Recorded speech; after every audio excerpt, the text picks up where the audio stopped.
দুধ 1 প্যাকেট আমরা একটা বড় ডেচকির মধ্যে নিলাম। আমুল গোল্ড দুধ,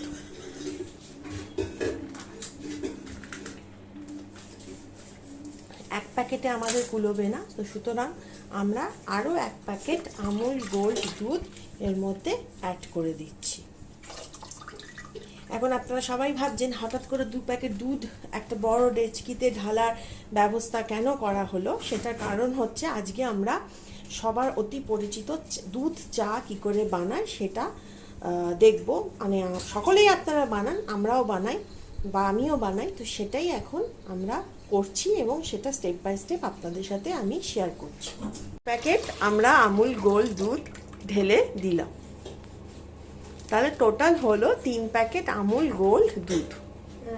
আমরা ইয়েতে প্রেস্টিজের যে আমাদের ইন্ডাকশনটা রয়েছে তার মধ্যে বসিয়ে দিচ্ছি দুধটাকে ভালো করে ঘন করে জাল দেবার। আমি আপনাদেরকে বলবো এই আমুল গোল্ড দুধটা কিন্তু শুধু চা নয়, আপনারা যদি বাড়িতে দুধের কোনো কিছু সিমাই পায়েস, চালের পায়েস বা দুধের কোনো কিছু ইউজ করেন বা কোনো কিছু বানাতে চান, এই দুধটা ইউজ করতে পারেন। দেখতে পাচ্ছেন এই যে এইগুলো দুধের খুব ভালো, এই দুধটা আমুল গোল্ড এই দুধটার নাম, এটা আপনারা ইউজ করতে পারেন।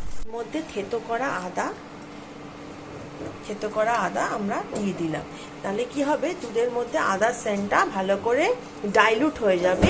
এরপর যখন আমরা চা পাতা দেব তখন আবার এতে আচ্ছা যেটাতে আমরা আদা থেতো করেছিলাম তার মধ্যে একটু জল দিয়ে এই গায়ে যেটুখানি আদা লেগেছিল সেটাও দুধের মধ্যে অ্যাড করে দিলাম। দেখতে পাচ্ছেন দুধটা এবার অ্যাবাউট টু বয়েল, আদা দেওয়া হয়ে গেছে। দুধের মধ্যে ভালো করে আদার ফ্লেভারটা যাতে ইনকর্পোরেট হয়ে যায় সেটার জন্য আমরা অপেক্ষা করছি যতক্ষণ না চা পাতা দিচ্ছি। যেমন আপনাদের বলেছিলাম দুধে এবার আমরা আদাটা ভালো করে দেখছি মিশে গেছে, এবার চা আমরা দিচ্ছি। এখানে আপনারা বলবেন আমরা কি চা ইউজ করছি, আমরা সাধারণ সিটিসি যে চা হয় সেটা দিচ্ছি, আর তার সাথে আমরা টাটা গোল্ড যেটাতে বেশ একটু পাতা পাতা থাকে এবং ফ্লেভারও থাকে সেটা দুটো মিক্স আপ করে রেখে দিই, সেটাই আমরা এখানে অ্যাড করেছি। চা পাতা দেওয়া হয়ে গেছে। এবার যেটা দেখুন রং হলো, কিন্তু এটা তো অ্যাকচুয়াল রং নয়, এইবার হচ্ছে চা ফুটবে। কে না ভালোবাসে বন্ধুরা, এই দেখো আমার ভাই চা বানাচ্ছে। এখন চায়ে দুধ দেওয়া হয়েছে, চা পাতাও দেওয়া হয়েছে, দিয়ে এখন ফুটবে। যতক্ষণ না ফুটছে ততক্ষণ তো এই ফ্লেভারটা বেরোবে না। এই পুরো চাটা যখন ভালো করে ফুটে যাবে একটা সুন্দর ঘন রং আসবে, টেক্সচার আসবে এবং গন্ধে সারা বাড়ি মাতিয়ে দেবে।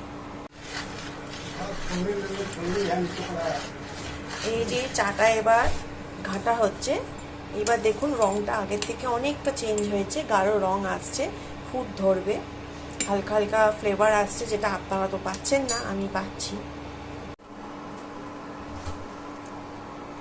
দেখতেই পাচ্ছ কেমন ভাবে চাটা হচ্ছে রেডি। এখন চাটা আরেকটু ফুটবে, আর একটু জোর করে দেওয়া হয়েছে ইন্ডাকশনটা, এর মধ্যে হাজারে চলছে, আমি নাচছি তো স্বরগুলো দেখো কেটে কেটে গেছে, ভেসে উঠছে। ফ্লেভারটা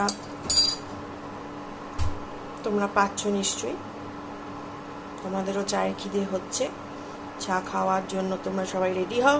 এরপর আমরা কাপে করে সবাইকে চা দেবো, তোমরাও চা খাও আর জানাও তোমরা কীভাবে বাড়িতে চা রেডি করো। এটা কিন্তু আমাকে কমেন্ট বক্সে জানাতে একদম ভুলবে না।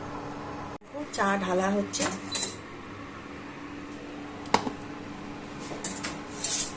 চিনিটা একটু কম দেওয়া হয়েছিল, এবার আরেকটু চিনি অ্যাড করা হচ্ছে, দিয়ে আবার চাটাকে ফোটানো হবে। কেন কি যারা চিনি খায় না তাদের জন্য আমি একটুখানি চিনি ছাড়া চা আগেই বার করে নিই।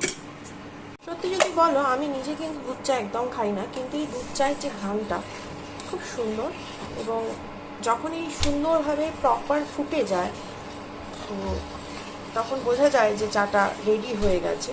দেখতেই পাচ্ছ কালারটা কি সুন্দর একটা এসছে, গভীর ঘন ব্রাউন কালার যেটাকে বলে। যারা চা খোর, যারা দুধ চা খেতে ভালোবাসে তারা কিন্তু এটা দেখলে ছটফট করে উঠবে। তো সুতরাং আমি কিন্তু তোমাদের কমেন্টের আশায় রইলাম, তোমরা কে কেমনভাবে কীরম চা বানাও আমাকে কিন্তু জানাবে। এবার চা ঢালা হচ্ছে, দেখছো কীভাবে চা ঢালা হলো কেটলিতে। এই দেখো কেটলিতে চা রেডি, তার সাথে কাপও আমাদের কিন্তু রেডি। এবার এই চাগুলো তোমাদের সবাইকে আমি দিতে পারলে খুব খুশি হতাম, কিন্তু তোমাদের সাথে তো দেখা হচ্ছে না। আপাতত আমরা নিজেরা এই চাটা খাবো, খেয়ে এই বিকেলটা কাটাবো। একটা বিস্কুট কি দুটো বিস্কুট বা কেউ মুড়ি দিয়েও চা খেতে পারে।